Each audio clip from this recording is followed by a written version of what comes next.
Greetings one and all, holy city, holy land, Elon Moreshchem.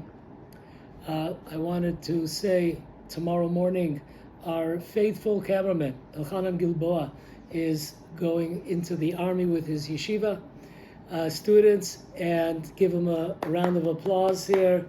He's been with us for the last 10 months, Baruch Hashem, and he really saved the class because the previous camera staff were all taken into the army. So a big hat tip to Elchanan Gilboa, all the great things that he's done for the channel, for Mike's channel in the last 10 months, and for this class.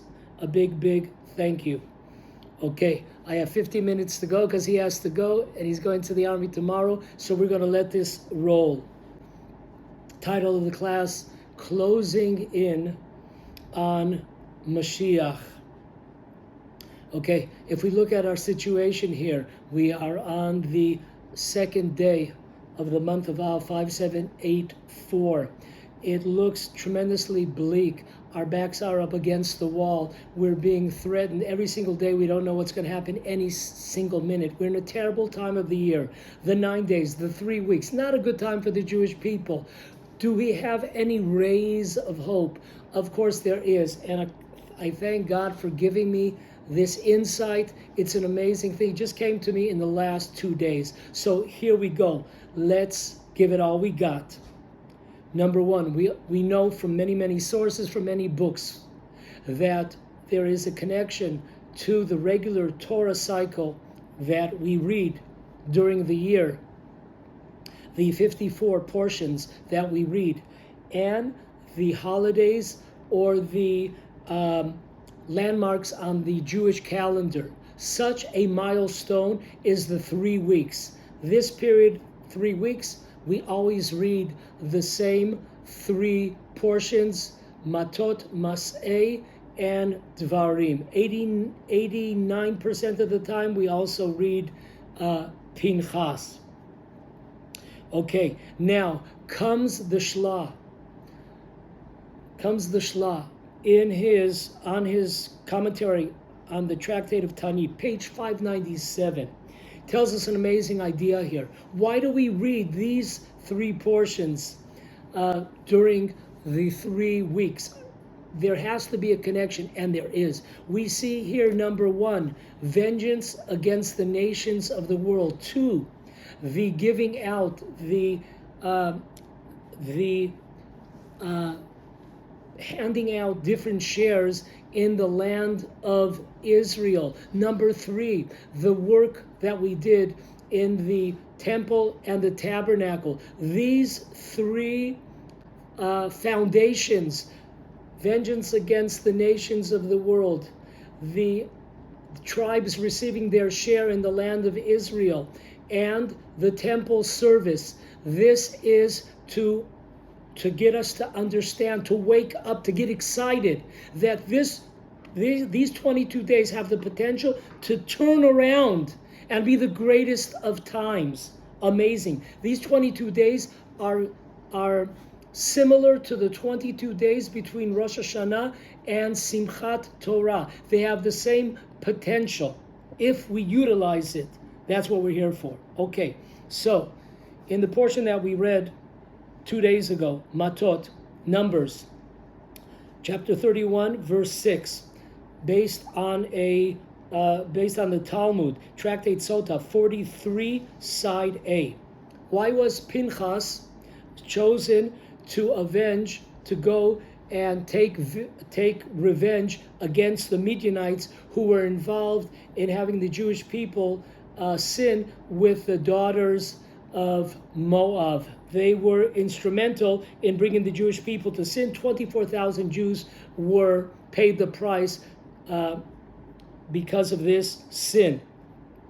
So the Talmud and the Sifrei on Matot tell us that besides for the fact that Pinchas began the mitzvah when he took action against the prince of the tribe of Shimon and the princess of Moab, so we have a concept in Judaism, you began a mitzvah, finish it off. But besides for that, there was another reason why Pinchas was sent to do vengeance against the Midianites. And that's because 272 years before, Pinchas's great-great-great-grandfather named Joseph, he was sold into slavery by the Midianites.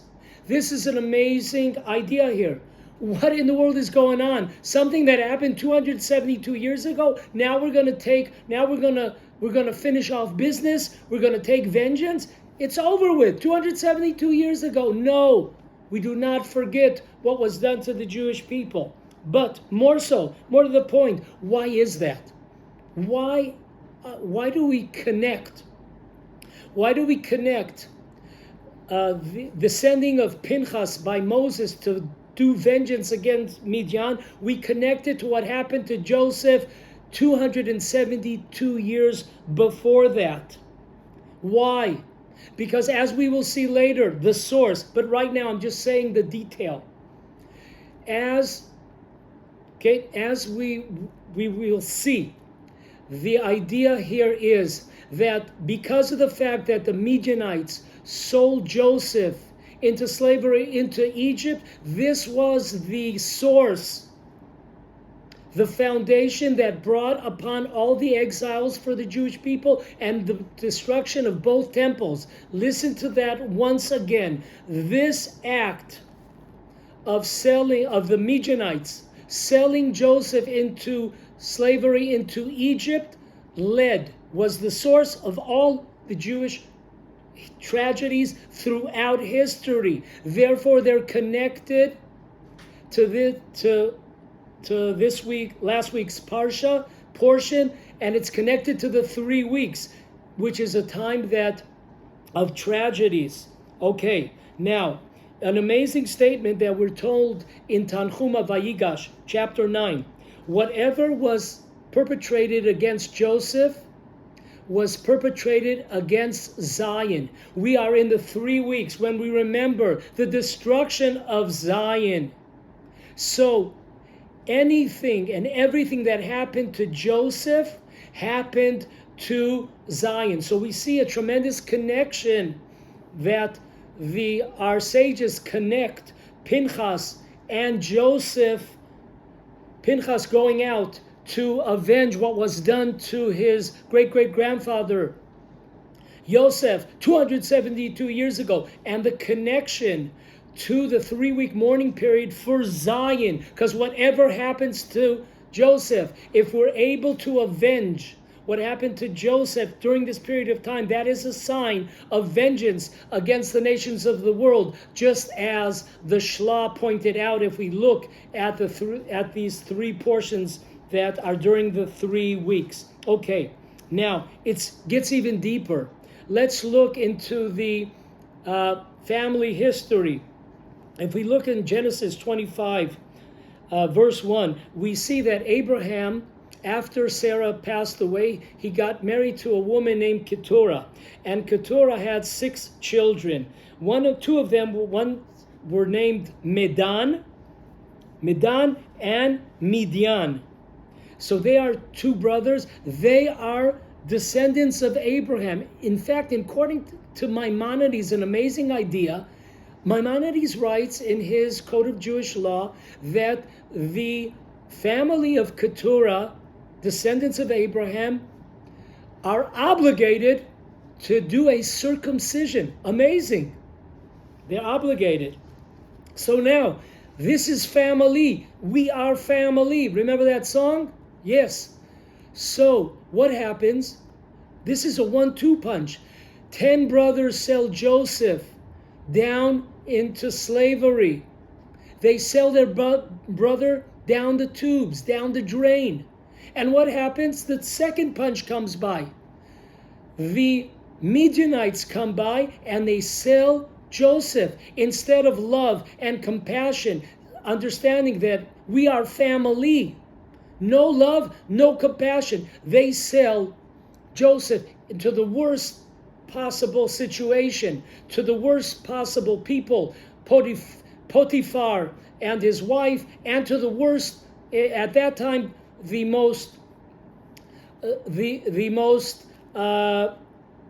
worst empire spiritually in the world, Egypt. So therefore, it's a 1-2 punch here. Also, the 10 brothers, they sell their own brother Joseph, and also now family from another side, they also sell him down the drain. If you look at the names, unbelievable, Medan and Midian, they both are from the root of harsh judgment, of hate and strife. Amazing. That's who they are. That's their names. So therefore, we know that the second temple, which is the most severe destruction, because the first temple, we were in exile for 70 years and then we came back. So 2,000 years almost, we've been in the second exile. The second exile, we're told in Yoma, Tractate Yoma, page 9. We're told there that because of baseless, needless hatred, that the Jewish people were sent into exile. So where is the source of this? Where does it stem from? Of course, it stems from the selling by the 10 brothers of Joseph, selling Joseph down the drain, down the tubes, into slavery. And therefore we are told in every single generation, there are 10 martyrs who have to pay with their lives. The Gentiles will kill 10 people. It doesn't have to be 10 people. It could be 100,000 people who are on the spiritual level of the 10 brothers. They're equal. So this is an amazing concept in every single generation. Why? Because we still have not rectified this sin of needless hatred. Okay, which is represented by Joseph.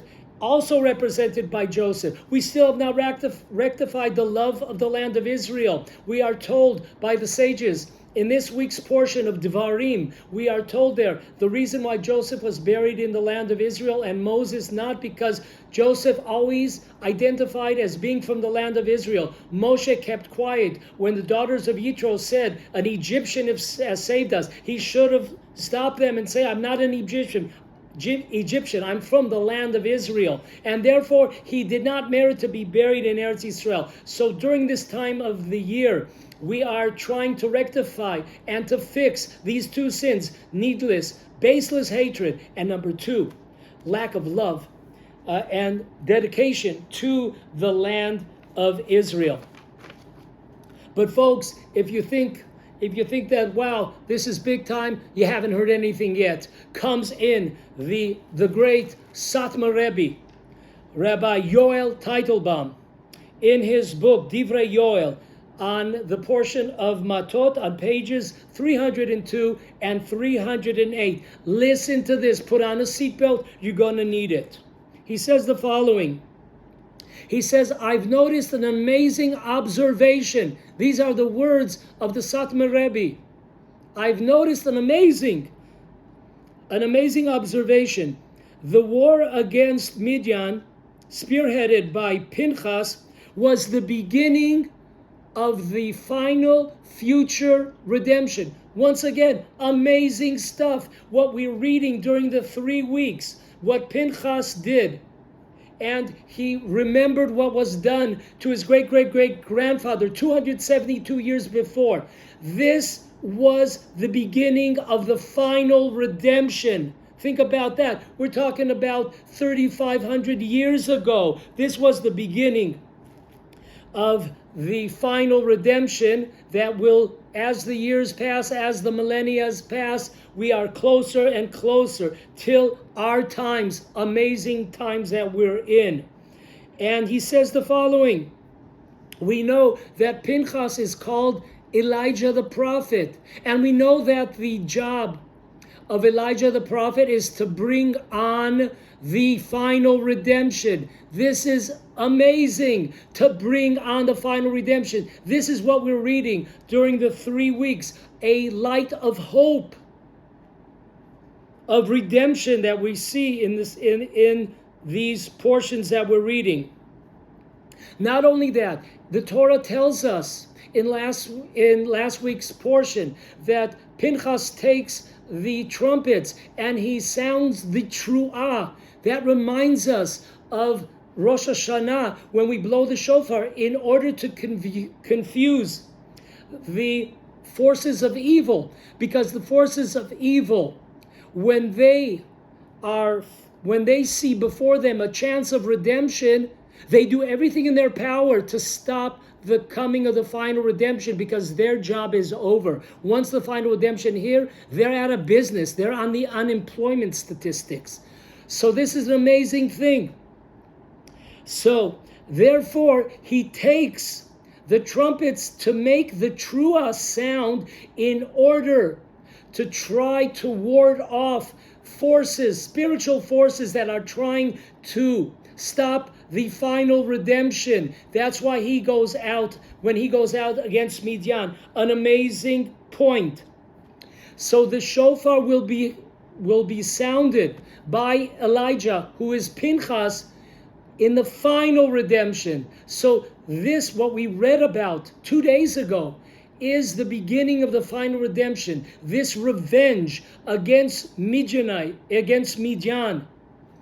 for what they did presently at the end of 40 years in the desert. What they did 272 years ago with Joseph. It's pay time. It's repay time, baby. Now, the Satmar Rebbe bases his words on an amazing Yalkut Shimoni. It's in the portion of Matot. Believe it or not, it's 5785, which happens to be the upcoming year in 2 months exactly from now. Frightening. Okay, frightening. It says the following. Listen closely. Just as God avenged against the nations of Moab and Midian in the days of Pinchas, so too will God avenge the nations of the world in the end of days, based on a verse in Isaiah 63:4. And at this verse talks about the day of redemption. So this is an amazing thing. The Torah, our sages, look at the seemingly unimportant battle between Pinchas and Midian for what they did against the Jewish people, causing 24,000 to die. What they did 272 years ago against Pinchas. It seems like it's an event, okay, but it's nothing earth-shattering. No, because this battle represents what's going to happen to the nations of the world. They will no longer be around in the end of days. They will no longer be around. The Yatev Lev, that's Rabbi Yekutiel Teitelbaum, not Rav Yoel. He points out in his book, in his commentary on the Torah, on page 72b, on the portion of Matot, he says the following. He says, as we pointed out, the selling of Joseph by the Midianites to Egypt brought upon us all the exiles and destructions of the temple. This is hinted in the word me'et. God says, take vengeance, me'et hamidianim. Me'et there is a concept in the secrets of the Torah. The word et stands for Tisha Av, 9th of Av, the 9th of Av. So therefore, this is hinted that this story, this is brought down, an amazing thing. This is brought down that what happened with Pinchas and the Midianite people and the vengeance of Pinchas against the Midianite people, this all took place during the 3-week period. Amazing thing. Never heard of that. This is listed, this is brought down in the Bnei Yisachar. He brings it down. So these 3 weeks have 426 hours, and it's from the word, it says that Pinchas got up mitoch. Toch is also 426. Toch, 426. This event took place actually during the 3 weeks, and therefore it is a sign. It was the beginning of the redemption, and it is a sign for the future, redemption, the complete redemption of vengeance against the nations of the world who for millennia have fought against the Jewish people. Now, we read this story of Pinhas and Midian during the 3 weeks where we're yearning for the rebuilding of the temple and final redemption. It's reminding us, number one, remember that the beginning of the final redemption, the flip side, the positive side, the light of Ray, began during this period of time when Pinhas began the job of taking vengeance against the Midianites, what was done to the Jewish people and to Joseph. Number two, reminding us the source of destruction that came to us was based, number one, on the hatred of the brothers, the 10 brothers to Joseph, and also the hatred of family by Madan and Midian of selling Joseph. They were also part of the Abraham family. They were the sons of Abraham. And number three, also remembering the love of the land of Israel that Joseph always demonstrated throughout his life, and also the daughters of his great-great-great-granddaughters of Tzlofchad. So this is an amazing thing, that instead of having our heads down low, we should pick up our heads high. This is a tremendous opportunity. People are looking at, okay, let's pass over these 3 weeks. Let's just get rid of them. We don't want to utilize them. This is a tremendous mistake. This is an opportunity. These 3 weeks, it's a tremendous opportunity to turn this nightmare that we face here in the land of Israel, all over the world, with threats from all over, countries all over, Russia, Iran, and North Korea, China. The situation is dire straits for the entire world. So here we come and we see that we're so close. We're so close, and we'll give a prayer that what was promised to us, the beginning of the redemption that started by Pinhas, remembering Joseph, and by us beginning to correct this sin. If we notice that in our hands, so to speak, are the Temple Mount and also the Cave of the Patriarchs in Hebron. Not 100% and not 50%, but somewhat they're in our hands. There's one thing that's not in our hands at all. That is the tomb of Yosef. Why?